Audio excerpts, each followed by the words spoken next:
Hello mga cooks, tara, luto tayo ng creamy potato marbles. So pakukulo lang muna natin to at titimplahan natin to ng asin. So ang gagamitin muna natin dito mga cooks is itong induction cooker galing sa Dowel. Pagkulo nito,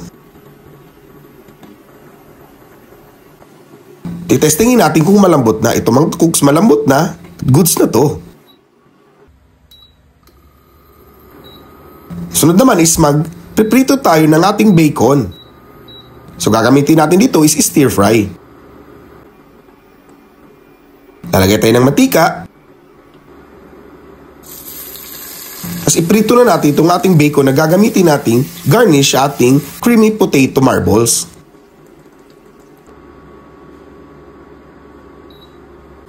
Sunod is magigisa na tayo ng sibuyas at saka bawang.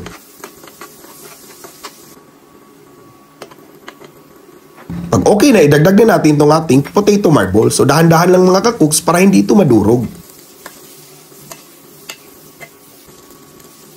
Titimplahan natin ito ng asin at saka ng paminta. Haluin ulit ng dahan-dahan.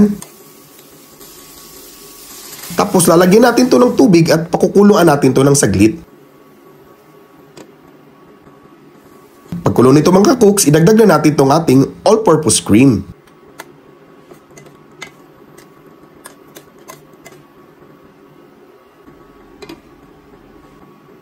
Pagkulo nito, dadagdagan natin ito ng asukal pang balanse ng lasa.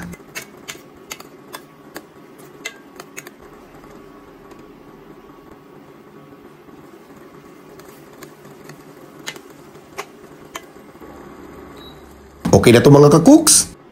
At lalagyan na natin ito ng bacon.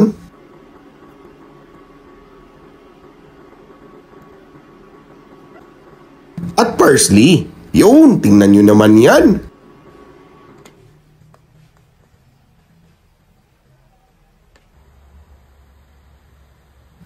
Kain tayo mga cooks. Ang sarap talaga nito. Yummy!